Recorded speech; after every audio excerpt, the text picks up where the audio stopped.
Hi అండి, అందరూ ఎలా ఉన్నారు? బాగున్నారా? నేను బాగున్నానండి. మన ఇంట్లో అప్పుడప్పుడు పూర్ణం మిగిలిపోతూ ఉంటుంది. పూర్ణం మిగిలిపోయినప్పుడు ఏం చేయాలా అని అనుకుంటూ ఉంటాం.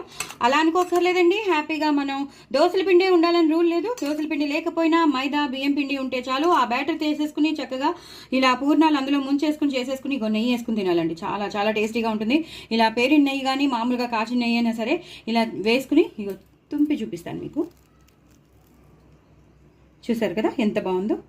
చాలా చాలా టేస్టీగా ఉండండి. డూ ట్రై ఇట్ అండి. నా ఛానల్ సబ్స్క్రైబ్ చేసుకోండి, సపోర్ట్ చేయండి. పిల్లలు పెద్దలు అందరూ ఇష్టపడతారు. దీని రెసిపీ ఎలా చేయాలో నేను షేర్ చేస్తానండి. ఆల్రెడీ మీకు వీడియో తీసి పెట్టాను. సో తప్పకుండా అందరూ చూడండి. నా ఛానల్ సబ్స్క్రైబ్ చేసుకోండి, సపోర్ట్ చేయండి. వెరీ వెరీ టేస్టీ బూరెలండి. దోసల పిండి లేకుండా హ్యాపీగా మైదా పిండి, బియ్యం పిండి కలిపేసి మనకి ఇష్టం వచ్చినట్టు హ్యాపీగా తినేయచ్చు బూరెలు.